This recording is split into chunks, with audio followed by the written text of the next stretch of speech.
பெண்கள் சில வருஷங்கள் முன்னாடி வரைக்கும் ஒரு காலேஜில் 3 வருஷம் ஒரு டிகிரி படிக்கிறாங்க. அந்த காலேஜ் ஹாஸ்டலில் தங்கி படிக்கிறாங்கன்னா, தன்னுடைய படிப்பு முடிஞ்சு வீட்டுக்கு பிரிஞ்சு போக போகிறோம் தெரியும் போது பிரிவினை தாங்க முடியாமல் அந்த ஹாஸ்டல்லையே சூசைட் அட்டெம்ப்ட் பண்ணிக்கிட்ட ஃப்ரெண்ட்ஸ் எல்லாம் நான் பார்த்துருக்கேன்.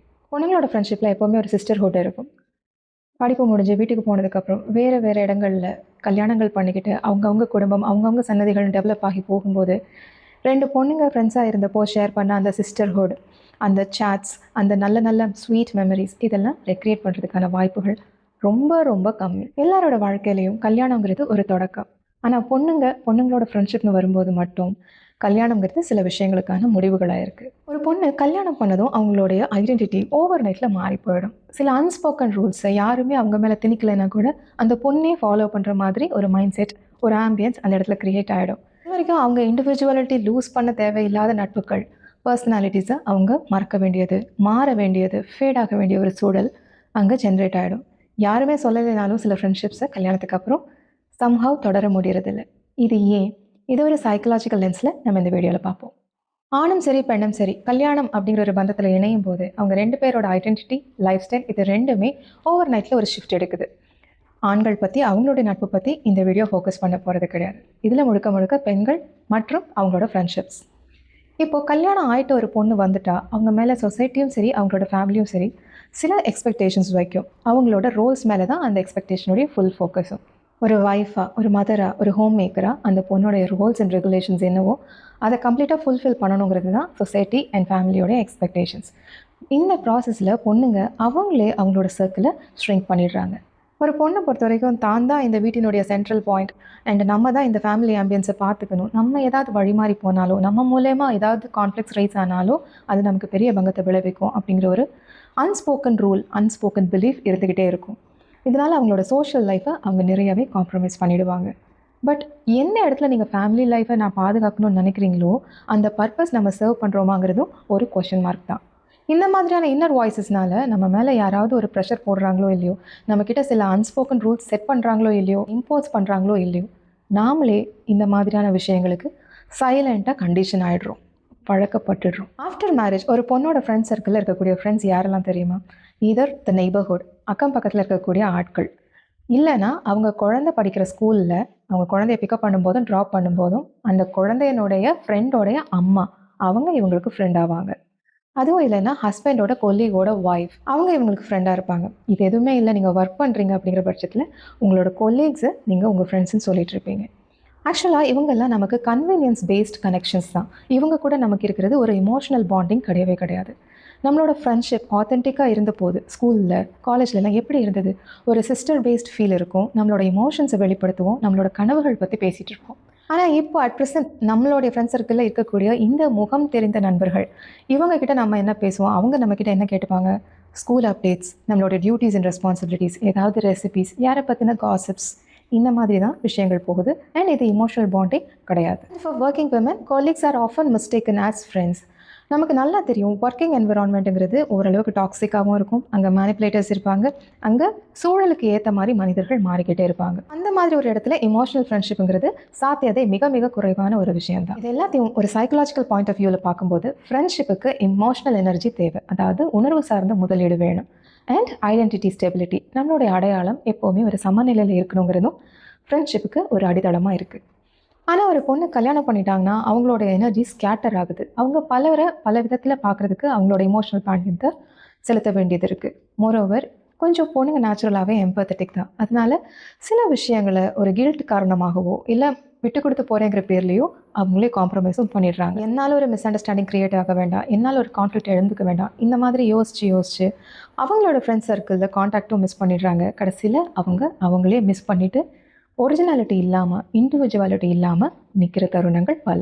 உங்கள் ஃப்ரெண்ட்ஸ் சர்க்கிளை ப்ராப்பராக மெயின்டைன் பண்ணாதது தான் உங்கள் இண்டிவிஜுவாலிட்டி போனதுக்கான ரீசன்னு நான் சொல்லலை. உங்கள் இண்டிவிஜுவாலிட்டி போகிற இடத்துல நீங்கள் ஃப்ரெண்ட்ஷிப் மெயின்டைன் பண்ணாமல் இருந்ததும் ஒரு காரணமாக சேருதுங்கிறது தான் என்னோடய ஸ்டாண்ட். இது நேச்சுரலாக என்ன ஆகுதுன்னா த காஸ்ட் ஆஃப் லூசிங் ஃப்ரெண்ட்ஷிப்ஸாக முடியுது. நம்ம நல்ல நட்புகளை மட்டும் எடுக்கிறதில்ல, நம்மளை பிரதிபலிச்சுட்டு இருந்த நல்ல மிரர்ஸை நம்ம லூஸ் பண்ணிடுறோம். அப்படியான பாண்ட்ஸை நம்ம மிஸ் பண்ணும்போது நம்மளோட எமோஷனல் ஆக்சிஜனே நம்ம மிஸ் பண்ணுறோம். இதனால் ஓவர் திங்கிங், ஃபெட்டிக், ஒரு லோன்லினஸ், இந்த மாதிரியான விஷயங்களை நம்ம கோத்ரூ பண்ணுற மாதிரி இருக்கும். ஒரு பொண்ணை சுற்றி ஜென்யூனான ஃப்ரெண்ட்ஸ் சரௌண்டடாக இருக்கும்போது அவங்க சிரிக்க மட்டும் இல்லைங்க, நிஜமாகவே தன்னைத்தானே தானாகவே அனுபவிப்பாங்க, உணர்வாங்க. இந்த மாதிரியான எமோஷன்ஸ் எல்லாம் நம்ம கோத்ரூ பண்ணும்போது குறிப்பாக ஹோம் மேக்கர்ஸ் என்ன ஆகுறாங்கன்னா, நான் என் குடும்பத்தோட அமைதியை காப்பாற்றுறேன், நிலைநாட்டுறேன், இப்படியெல்லாம் மனசில் பதிய வச்சவங்க அது எல்லாத்தையும் அவங்களே அவங்கள அறியாமலே கொலாப்ட் பண்ணிட்டு இருப்பாங்க. எதுக்கு எடுத்தாலும் கத்துறது, எல்லாத்துக்கும் கோபப்படுறது, எல்லாத்துக்கும் எரிஞ்சு விழுகிறது, ஒரு டெம்பர்மெண்ட் கண்ட்ரோல் இல்லாமல் போகிறது, இப்படியெல்லாம் அந்த குடும்பத்தோட அமைதியை தன்னறியாமலே தானே குலைச்சிட்டு இருக்கிறதையும் நம்ம பார்க்குறோம். இப்போ நான் மென்ஷன் பண்ண பாப்புலேஷனில் நீங்களும் ஒருத்தர்னு நினச்சிங்கன்னா நம்மளோட இமோஷனல் பேலன்ஸை எப்படி மீட்டெடுக்கிறது, இதுக்கான கோப்பிங் ஸ்ட்ராட்டஜிஸ் என்னங்கிறத இனி பார்ப்போம். நீங்கள் மேரிட், ஒரு அன்மேரிட், ஒரு மதர், ஒரு சிங்கிள் பேரண்ட், இல்லை தனியாக எங்கேயாவது குடும்பத்தை விட்டு இருக்கிறீங்கன்னாலும் நீங்கள் தான். உங்களுக்குள்ளே இருக்கிற உங்களை மறந்துடாமல் அதுக்கான ஸ்பேஸ், உங்களுக்கான ஒரு செல்ஃப் கேர், ஒரு வாக், ஒரு புக்கு, ஒரு பேஜை ரீட் பண்ணுறது, ஒரு கால், ஒரு ஃப்ரெண்டோடவோ ஒரு கசினோடவோ ஒரு 5 நிமிஷம் நல்ல மனசு விட்டு பேசக்கூடிய ஒரு கால், இந்த மாதிரி உங்களை என்கேஜ் பண்ணுறது first step. Reclaim your individuality. ரெண்டாவது, உங்களுடைய கம்ஃபர்ட் ஜோன்லேருந்து வெளியில் வாங்க. ஏதாவது ஒரு ஆர்ட் குரூப்லேயோ, வாலண்டியரிங் ப்ராஜெக்ட்ஸ்லையோ, இல்லை ஆன்லைன் கம்யூனிட்டிஸ்லையோ என்ரோல் ஆகிக்கோங்க. உங்கள் டேலண்ட்ஸை எம்ப்ரேஸ் பண்ணுங்கள், அதை எல்லாருக்கும் எடுத்து காட்டுங்க. உங்களுடைய ரோல்ஸை விட உங்கள் ஐடென்டிட்டி ஓவர்ஷைன் பண்ணுற மாதிரி ஒரு சுச்சுவேஷனை நீங்கள் க்ரியேட் பண்ணுங்கள். உங்களுக்கு அமைதி கொடுக்குற சில விஷயங்கள் இருக்கும், அதை நீங்கள் தெரிஞ்சும் கண்டுபிடிக்காமல் அடையாளம் காணாமல் விட்டுருக்கலாம். அதெல்லாம் தூசி தட்டி உங்களுக்காக ஒரு செல்ஃப் கேர் அல்லது மீ டைம் அப்படி நீங்கள் செலவு பண்ணலாம். ஃபார் எக்ஸாம்பிள், சின்ன வயசில் நம்ம ஸ்கூலுக்கு கிளம்பும் போதோ இல்லை காலேஜுக்கு கிளம்பும் போதோ வீட்டில் அம்மா சமைக்கிறப்போ குக்கர் சவுண்டோட எஃப்எம் ரேடியோ சவுண்டும் கேட்கும். அதில் அட்வர்டைஸ்மெண்ட்ஸோட சினிமா சாங்ஸ் ஒலிக்கும். அண்ட் அதே மோட் ஆஃப் அந்த சாங்ஸ், அந்த ஃபீலோட நம்ம ஒரு டவுன் பஸ்ஸில் ஏறி ஸ்கூலுக்கோ காலேஜுக்கோ போகும்போது சேம் சாங்ஸ், சேம் அட்வர்டைஸ்மெண்ட்ஸ் அந்த டவுன் பஸ்லேயும் ஒலிக்கும். நம்ம வீட்டிலேருந்து வெளியில் வரோம், ஒரு சொசைட்டிக்குள்ளே போகிறோம், நம்ம காலேஜுக்கு போகிறோம், இந்த வித்தியாசங்கள் எல்லாம் தெரியாமல் இந்த சூழ்நிலைகள் எல்லாம் நம்மளை அள்ளி அரவணைச்சு கொண்டு போய் கல்லூரியிலையோ பள்ளியிலையோ விடும். இதெல்லாம் ஒரு எமோஷன், ஒரு அருமையான ஸ்வீட் மெமரி. இந்த மாதிரியான மெமரிஸை ரெக்ரியேட் பண்ண முடியுமா, இல்லை அதை இன்றைக்கி நம்ம குழந்தைங்களுக்கு எப்படி ட்ரான்ஸ்ஃபர் பண்ணுறது, இந்த மாதிரியான விஷயங்களெல்லாம் நீங்கள் யோசித்து உங்களுக்குன்னு ஒரு மீ டைம் அல்லது ஒரு செல்ஃப் கேர் கில்ட் இல்லாமல் பண்ணிக்கோங்க. இதெல்லாம் உங்களை ஹாப்பியாக, எமோஷ்னலி பேலன்ஸ்டு உமனாக வைக்கும். நீங்கள் நேச்சுரலாக அப்படி இருந்துட்டிங்கன்னா உங்கள் வீட்டை ரொம்ப காமாக வழி நடத்த முடியும். நீங்கள் ஒர்க் பண்ணுறீங்கன்னா உங்கள் ஒர்க் பிளேஸில் இருக்கிற கொலீக்ஸை எல்லாருமே நம்ம ஃப்ரெண்ட்ஸ்னு க்ளோஸ் ஆகாதீங்க. Colleagues are colleagues. யாருக்கு என்ன மாதிரியான பந்தம் உங்கள் கூட இருக்கோ அவங்கள அந்த ஐடென்டிட்டிலே பார்த்து பழகுங்க.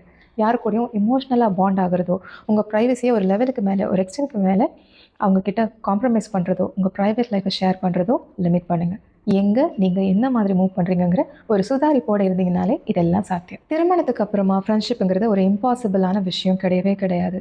நம்மளுடைய பள்ளி பருவ தோழியோ இல்லை கல்லூரி தோழியோ இன்றைக்கி நமக்கு கூட பல வருஷங்கள் கழித்து கால் பண்ணி பேசினாலும் நேற்று வரைக்கும் நம்ம ஒன்றா இருந்த மாதிரி நம்ம பேசுகிறோம் இல்லையா, அந்த ஃபீல் தான் ஒரு ஜென்யூன் ஃப்ரெண்ட்ஷிப், ஜென்யூன் டிரான்ஸ்பெரன்சியோடைய வெளிப்பாடு.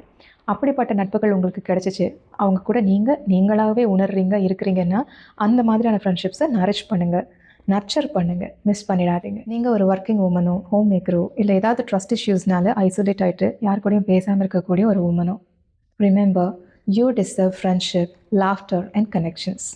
ஒரு உமன் எமோஷ்னலி ஃபுல்ஃபில்டாக இருக்கும்போது her whole family breathes easier. நான் நிர்மலா பிரேம்குமார், கவுன்சிலிங் சைக்காலஜிஸ்ட். இந்த வீடியோ பார்த்துட்டு இருக்கிற எல்லா பெண்களுக்கும் ரிமைண்ட் பண்ணுறது ஒரு விஷயந்தான். ஃப்ரெண்ட்ஷிப் உங்கள் லைஃப்பில் இருக்கக்கூடிய டிஸ்ட்ராக்ஷன் கிடையாது. They are the reflections of your life. Take care.